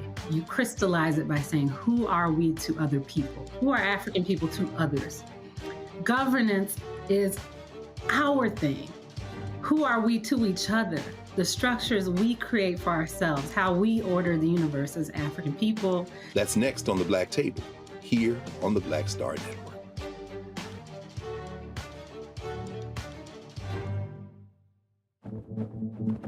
For decades, the tobacco industry has deliberately targeted Black communities and kids with marketing for menthol cigarettes. It's had a devastating impact on Black health. Tobacco use claims 45,000 Black lives every year. It's the #1 cause of preventable death. In the 1950s, less than 10% of Black smokers used menthol cigarettes. Today, it's 85%.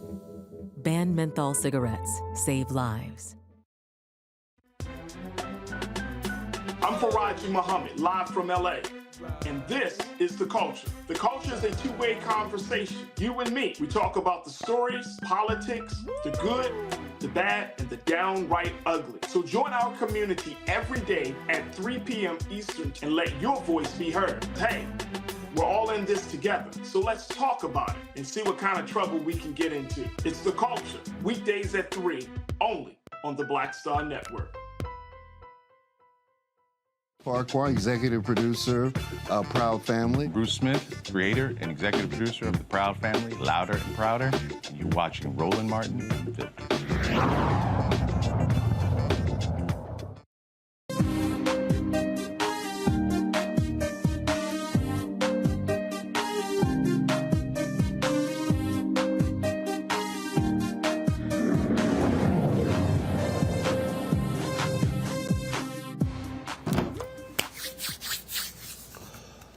Folks, the U.S. Forest Service is joining with 4 HBCUs to create the 1890 Land Grant Institution Wild Land Fire Consortium. 20 students from HBCUs will participate in an apprenticeship program to include training in prescribed burn demonstrations and hands-on experiences tackling forest fires. Stephanie Love joins us from Normal, Alabama. She's the USDA's Forest Service's National Diversity Student Program Manager. So, Stephanie, explain this program.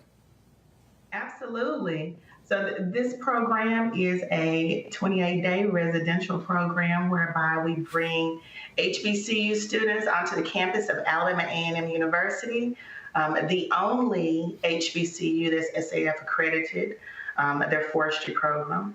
And over that 28 days, we give them hands-on experience with live fire, all different types of exposure to every facet of forestry, especially fire, and the opportunity to be certified in wildland firefighting so that when they leave the program, they can head directly to internships to put it all into practice. Right now, if you talk about the Forest Service, how many African Americans are involved? Wow, in this particular field, only 1.9% of the bachelor's degrees in agriculture and natural resources are African American.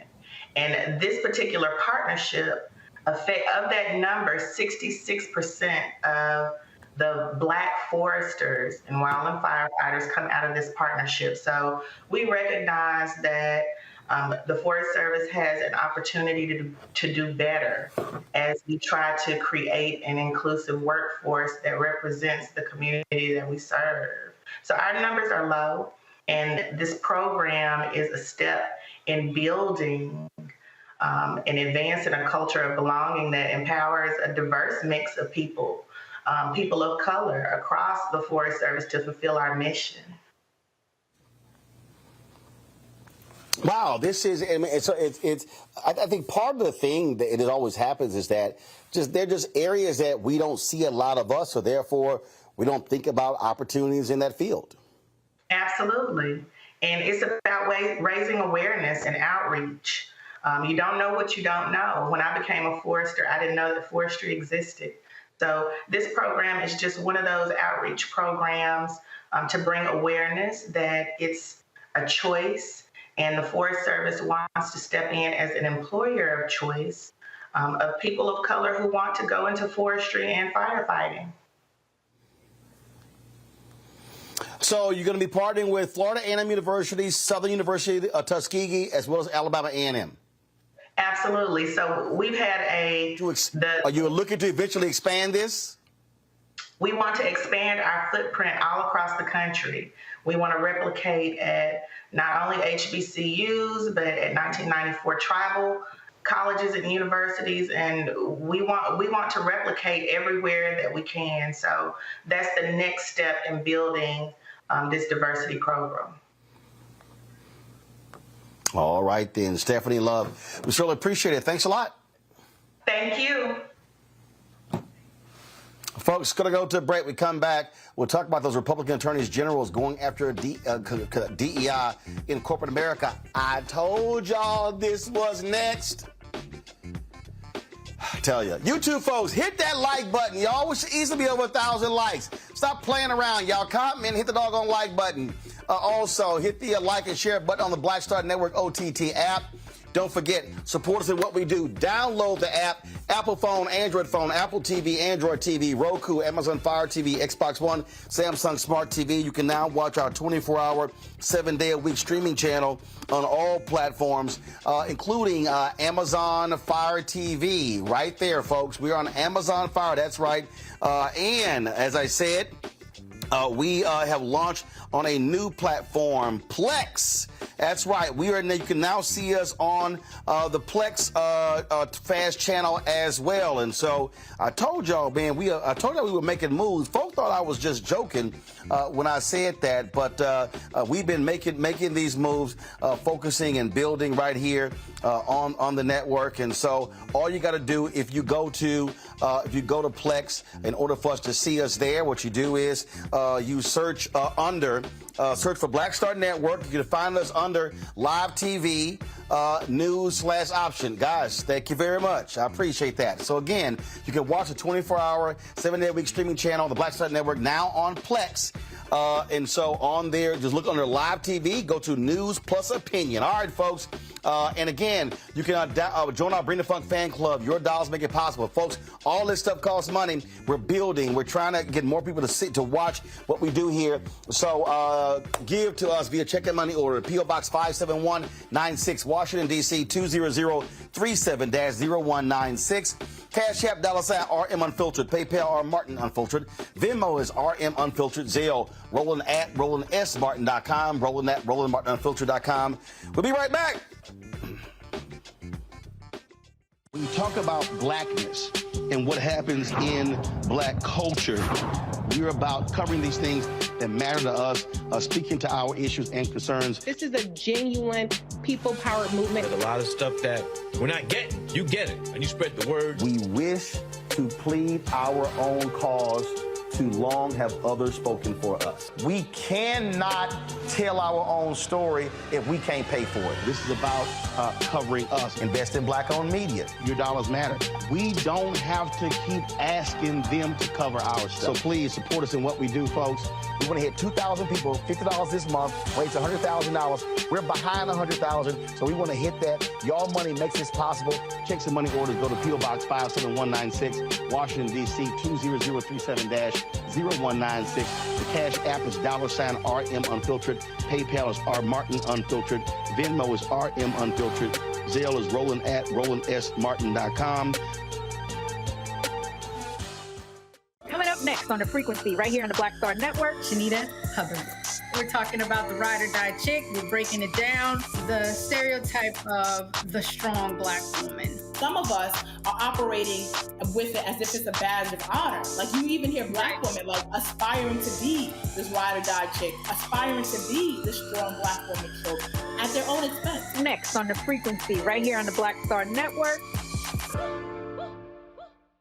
Hi, I'm Jo Marie Payton, voice of Sugar Mama on Disney's Louder and Prouder Disney Plus, and I'm with Roland Martin on Unfiltered.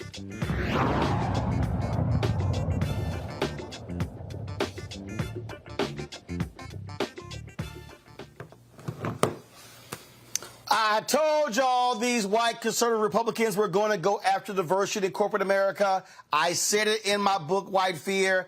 I said it when Supreme Court was considering the affirmative action case in colleges. And now Republican attorneys generals have sent letters to 100 companies saying because of that Supreme Court decision that their DEI programs in the companies might be illegal. They're claiming, oh, y'all sitting there, you can't have quotas and you're choosing folks based upon race. This is being led by that racist in Kansas, Chris Kobach, Attorney General. It was signed by the AGs in Tennessee, Alabama, Arkansas, Indiana, Nebraska, Iowa, South Carolina, Kentucky, Mississippi, Missouri, Montana. Yeah, it was signed by that fool, Daniel Cameron. Please, let's defeat that fool who's running for governor. And so, yeah, we know exactly what kind of brother he is. And so this is who they are. Breonna, I kept trying to tell people this. The only way, I said, they don't want black folks going to college. They don't want black folks getting jobs. And so this is what they're doing. And so this is what I also keep saying. All these black people out here who sat on their asses during the election, who keep saying, man, this voting stuff don't make any sense. Here's a perfect example. They're trying to go after the companies. Right. It's wildfire. We just talked about fires. And they're slowly but surely trying to make sure that we don't get ahead. That's why it's very important for the programs like Evanston keep generating for us, whether it's through money or owning land. But really, it's hard. The Supreme Court keeps fighting us in every aspect, and how we come back from this is hard, but we know that an election's coming up, and we know that on the other side there is DeSantis, who's running, who has shown in Florida that he doesn't want any diversity, taking history out of the books, fighting Mickey Mouse because, you know, he wanted to suppress differences. And so, you know, we have to be cognizant of that as we vote, because it affects who our Supreme Court justices are, who our federal judges are, but most importantly, what we see happen in Congress and what he'll write or create, you know, or whatnot, or veto, or make something in a brush of a pen. So we just need to be conscious of who we let in this next presidential election. See, this is the thing here, Michael. And again, you know, we spend lots of time trying to unpack this thing and get people to understand. And so if you think voting doesn't impact you, so here they are now trying to tell Apple, Google, and all of these companies what they are doing inside of their companies. All right. They were trying to attack the Kellogg's company, trying to have a vote at a shareholder meeting as well. And so, so we see what's happening here. And so for the people who go, voting doesn't matter, well, they're now trying to impact these companies. They're going to start going after, oh, what are these company foundations supporting? What are they giving money to? This is all because they have the power in the Attorney General's office. Well, yeah, not only do they have the power in the Attorney General's office, but this whole white supremacist backlash that really began with Trump coming into office as a backlash against 2 terms of President Barack Obama. And this has continued. This is a continuation of the January 6, 2021 insurrection, which was a white supremacist insurrection. This is a continuation of this, okay? They're just doing this without guns, okay? But they're trying to overthrow everything just like they try to overthrow the government then. Now, it's really important for people to understand. First of all, a lot of these people say voting doesn't matter. 1, they never read the U.S. Constitution. 2, if they did, they don't understand it. And 2, these are the same people who say they want reparations from the federal government. Now, affirmative action in college admissions was just struck down by the 6-3 conservative majority U.S. Supreme Court. How the hell you think you're going to get reparations from the federal government? That's not going to happen. Then you have people saying, well, if President Biden doesn't do an executive order on reparations, okay, to put together a committee on reparations, we're not going to vote. What kind of stupid ass nonsense is that? And then even if you did get a committee, explain to me how you get that passed in the House of Representatives and Kevin McCarthy's in control of the House. And explain to me how you get 60 votes out of a Senate. And if you have 51 Democrats, that means you're going to need 9 Republicans to vote for it also. So a lot of this deals with people confusing activity with productivity and not understanding law, not really understanding history, and not understanding how to bring into existence what it is they say that they want, but at the same time, how to stop threats that are a clear and present danger.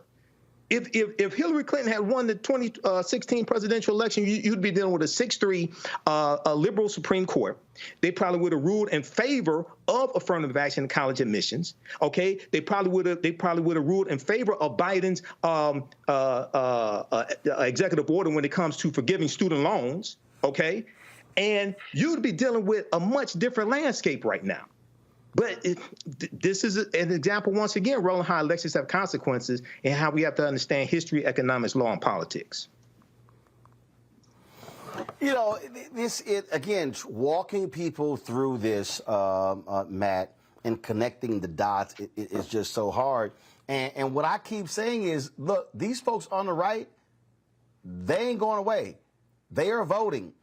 Moms for Liberty, taking over school boards. You see what they're doing. And so if we are not maximizing our voting power, we're giving these people this type of power to not only go after colleges and universities, they want to go after corporations. They want to go after anything that has led to the advancement of black people.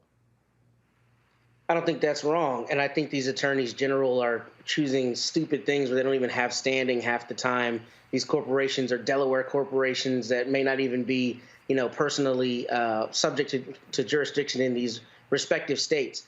But I actually will be the unpopular opinion here. I think that they have picked a fight with the biggest moneyed interest in the country, and I don't think it's going to go down necessarily the same way as education. I mean, I get the principle, right? The idea of the Supreme Court opinion, and not to say they're not going to continue attacking it. But you mean to tell me Tim Cook and Sundar Pichai are going to roll over on this? Absolutely not.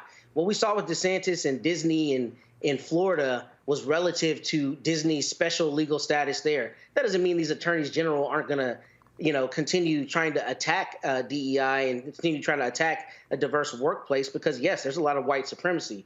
But money is what rules this country. And there is no way that places like Apple or companies like Apple that has the largest, my understanding is the largest money ever on hand for any company is going to allow some state attorneys general to really tell them how to run their company. And maybe that's naivete for me, but I really think that that's not going to come out the same way. I think that the moneyed interests are too entrenched and they have too many politicians in their pocket for that to meaningfully happen. So I think it'll be a little different scenario than affirmative action in education.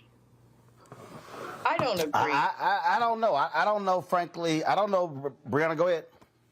Yeah, I don't agree. I think that the purpose of racism is that it doesn't take that into account. It doesn't care about the economy. It's more about the power. And so when they create that and make sure that there's not DEI and we're not teaching about diversity and so forth, it sets up to keep the hierarchy and make sure that we're underneath. And racism is not about what educationally makes sense. It's literally about the fear. And so I am not that optimistic that they're going to say, oh, this is going to ruin my money. So you know what? We're not going to listen and we're not going to do this. They want to make sure that their people succeed and that we do not. And so I do think that it's a problem that they're allowing this to happen, that we're going back. We're going backwards. Well, if I may, Roland, I mean, reasonable minds can differ. But what does Michael always talk about? Power. This is about power. And what does power come from in this country? Money. And if you got the most ducats in your pocket, you got the most leverage to tell these politicians kick rocks. I don't care about your letter. I don't care that you don't like how I'm running my company. I got X number of Billy, and I'm about to fight you forever.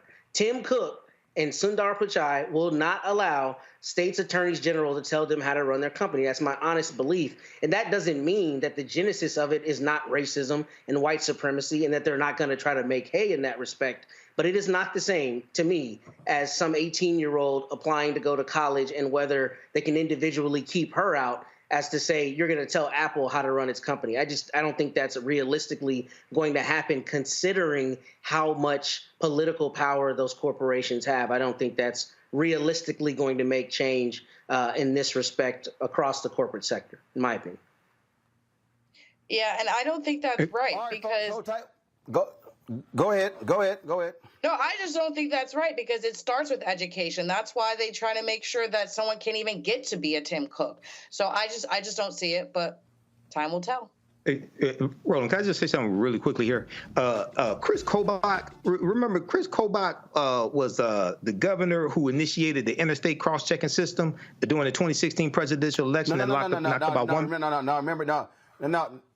No, he wasn't governor. He ran. Remember, he was Secretary of State. He ran for the U.S. Senate and lost. He ran for governor and lost. He was Secretary of State. Secretary of State, interstate cross-checking system, 2016 presidential election. It knocked about 1 million people off the voting rolls across the country, okay? And it's helped Donald Trump win as well, all right? So, see, these people are playing for keeps, and we have to learn how to connect the dots here, okay? This is the white supremacist billionaire boys club. They're all playing for keeps. They're all on the same team, okay? And they're trying to clean our clock. So we have to understand this and fight against this. All right, folks. Hold on one second. Quick break. I'll be back for our last segment on Roland Martin Unfiltered on the Black Star Network.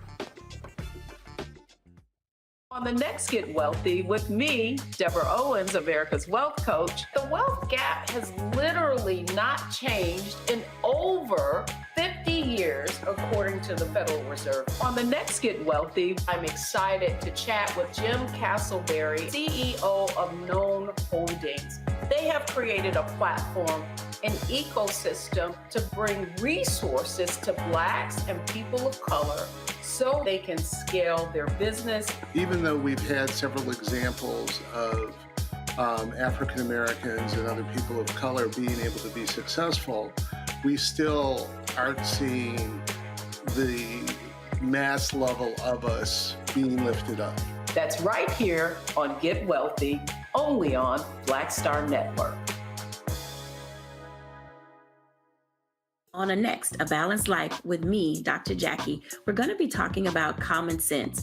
We think that people have it, know how to use it, but it is something that people often have to learn. The truth is, most of us are not born with it, and we need to teach common sense, embrace it, and give it to those who need it most, our kids.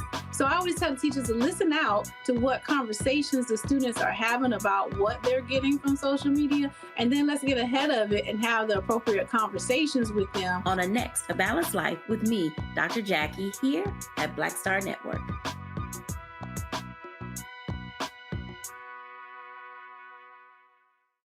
Hi, my name is Freddie Ricks.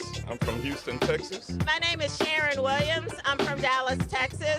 Right now, I'm rolling with Roland Martin, unfiltered, uncut, unplugged, and undamn believable. You hear me?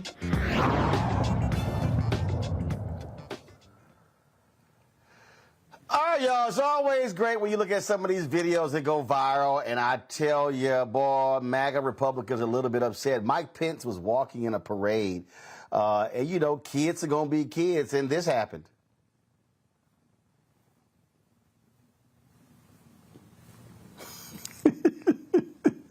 He got smacked in the head with a water balloon. Hey, boy, they're going to be mad at that little girl right there, but guess what? Brianna, she got a hell of an arm on her. Man. Yeah. Crazy. Her aim was damn good, Matt. Yeah, she threw that thing on the dot, boy. She right on that line. Got him right in the head, too. Perfect form. She's gonna be playing for the USA. Hey, Michael, she need to be on my Little League team, Mike. Well, you know, even though that's, I'm not an attorney, but I think that's called assault. Yeah, she has a good arm, but I wouldn't be surprised if maybe she learned that from one of her grandparents that threw rocks at Ruby Bridges or something like that as well. So it could run in the family. I'm not certain, but it could run in the family. Well, I ain't going that damn far. I mean, we don't know. Hell, again, she could have had some family members who were throwing rocks at the Klan. See, we don't know. So we ain't going there. But the bottom line is, I mean, Pence shook it off, but these MAGA people are upset. This sister shared on social media. Y'all kids gonna do what kids do. And he got clocked in the head. All right. Speaking of crazy white folks, y'all, what kills me is so much stuff in this country that black folk, we're just trying to mind our own business. We try to sit over here and have barbecues. We try to sit over here, you know, and have cookouts and picnics. We try to sit here and deliver packages. Why is this brother fishing in the neighborhood he living in, and white folks just simply will not leave his ass alone? Hello. How are you? Good, how are you? You guys residents here? Are we bothering anyone? Don't touch anyone. Sorry? All right, well, this lake is presently for residents only. So, thank you for filming. I'm not giving you permission to film, so. She's not. Take a picture of your license plates and forward it on. Hey, so y'all hear what I go through, right? This the third person. I'm in my own neighborhood, and a white person came and bothered me while I'm fishing. Another white person came and bothered me while I'm fishing. This is the third time. She's like, oh, no, I'm not giving you permission to film. This is my phone. I can film and do whatever I want. I study the law. I study the law. Thank you. I'm sorry. Hey, well, don't leave now. Do you want to say, hey, do you live here? Where you live? What's your address? Where do you live? Where do you live? This is unbelievable. Where do you live? Why? What's your name, by the way? Because at the next meeting, I'm definitely going to mention you. Her name is Karen. wait. Matter of fact, let me turn this phone around. Let me go ahead and get yours. I mean, here's the thing for me, Matt. If I'm driving around my neighborhood and I see some white folks fishing, first of all, my ass ain't stopping. Because I got shit to do. Okay? Yeah. And these folk act like they're the neighborhood damn deputies.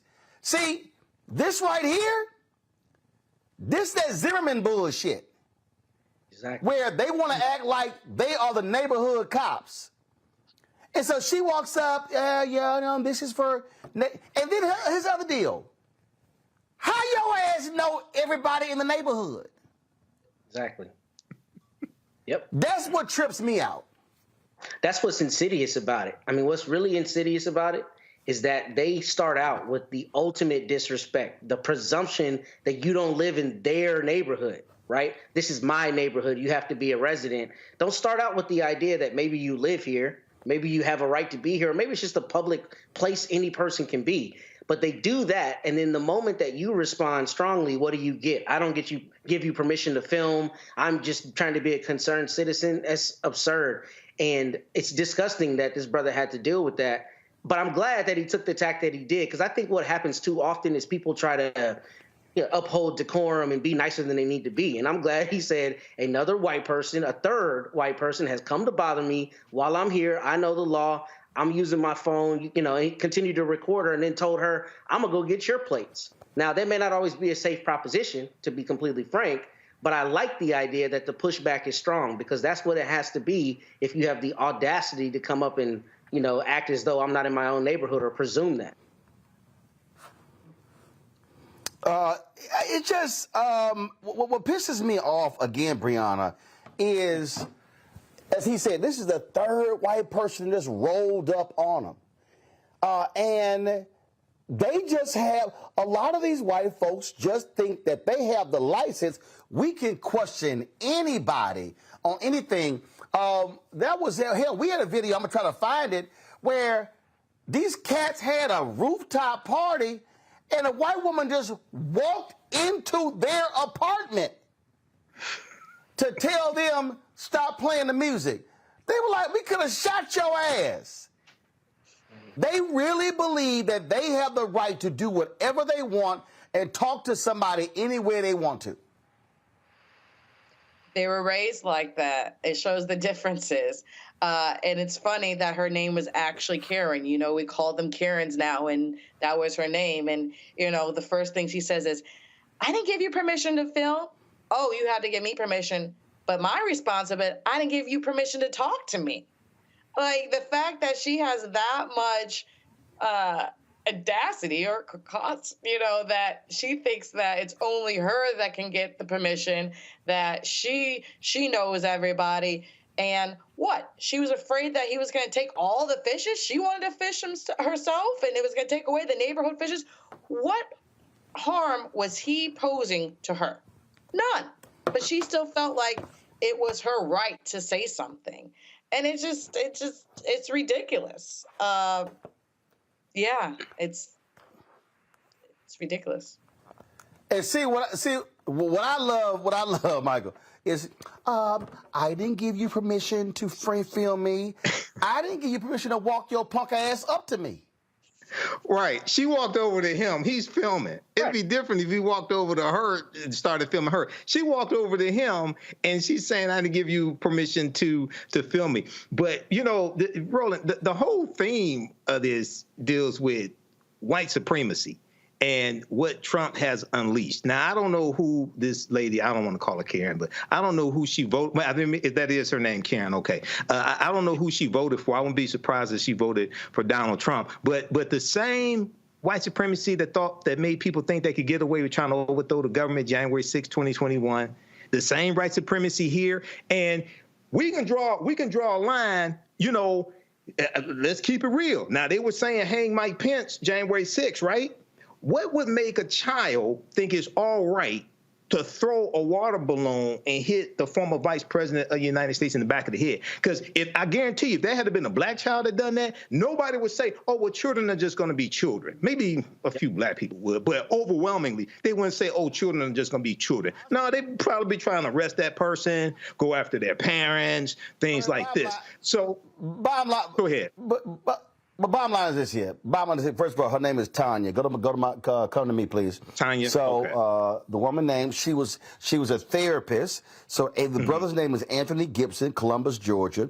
And he shared this on YouTube, TikTok, Twitter, Snapchat, IG. I love all of that. Appreciate that, Anthony. Way to go. And so she was a freelance therapist with Sea Glass Therapy in Noonan, Georgia. When this thing... Now, it said that her father was a registered homeowner in the gated community. And it says, as per the community's rules, Gibson was permitted to fish in the lake without a license as the guest of a resident. Mm-hmm. That's it. And so, what's crazy is, it says Gibson, who lives in Columbus, Georgia, has been challenged multiple times by locals in the neighborhood, asking why he is there and saying the lake is for residents only. That is a lie. And so, again, Tanya, little Tanya here, she gonna say, I just have to ask. I just have to ask. And they said, don't talk to me. Don't talk to me. And so, again, Sea Glass Therapy posted this on it. Sea Glass Therapy is a place of acceptance, healing, and inclusion of all people, regardless of race, gender, sexual orientation, religion, or background. We stand against discrimination of all forms. We have terminated our business relationship with the independent contractor, Tanya, in order to uphold our values and standards. We strive to be a service to our community and do whatever we can to accommodate the needs of it, operating with integrity. So listen, black people in Georgia, I keep saying, every time one of these white people get fired, what we need to do is we need to all go apply for their job. What do you think about that, Brianna? Absolutely. I mean, there needs to be more of us in these places. And so the only thing that helps is if we keep fighting, applying, and keep having these conversations. Matt? I'm still laughing that you called her Little Tanya. It just took me out of here for some reason. I don't know why. But see also the last conversation we just had, money. Why did Sea Glass Therapy immediately get rid of this independent contractor? Because it was going to hurt their pockets, and he had 7.5 million views on TikTok, and it's indefensible. It comes back to money. Unfortunately, it's the reality. They probably don't care, right? The people that own, I don't know who owns that. Let me take that back. They may not care, but they recognize it's going to have an effect on their money, which is why they took that immediate action and why that often happens from corporations whose employees are in this very position. Michael. Yeah, this is a crazy situation here, and this reminds me of Trayvon Martin. Trayvon Martin was visiting his father in a community, and some jackass thought he didn't belong there, and hunted him down. this really could have been ended up in a tragic situation if the wrong white person showed up. So, yeah, we need to record these incidences and call these people out, expose what's taking place. Indeed. Brianna, Michael, and Matt, we appreciate it. Thanks a lot. Hey, folks, we appreciate y'all joining us. We got to go, as we always do. Don't forget, join the Black Star Network app. Download our app, Black Star Network app, Apple phone, Android phone, Apple TV, Android TV, Roku, Amazon Fire TV, Xbox One, Samsung Smart TV. Join our Bring the Funk fan club. Send your check and money orders to P.O. Box 57196, Washington, D.C. 20037-0196. Cash App, $RM Unfiltered. PayPal, R Martin Unfiltered. Venmo is RM Unfiltered. Zelle, Roland at RolandSMartin.com. Roland at RolandMartinUnfiltered.com. Always watch us, our 24-hour streaming channel. You can just, that's right, folks, no need to click the show. You can just watch it straight through on Amazon News. So check it out, Amazon News. Go to Amazon Fire TV. Check us out. We also now, nope, that's not Amazon News. Let's go to the Amazon News screen. So again, if you want to watch our 24-hour streaming channel, check us out on Amazon News by going to Amazon Fire TV. So go there. And, of course, we're also on Plex. And don't forget to get a copy of my book, White Fear, How the Browning of America is Making White Folks Lose Their Minds, available at bookstores nationwide. That's it. Sunday, folks, I'm going to be in Chicago, where Reverend Jesse Jackson is announcing his replacement, plus Vice President Kamala Harris will be speaking. As we always do on Friday, we roll the names of the people who contribute to our show. Thanks a bunch. I'll see you on Monday.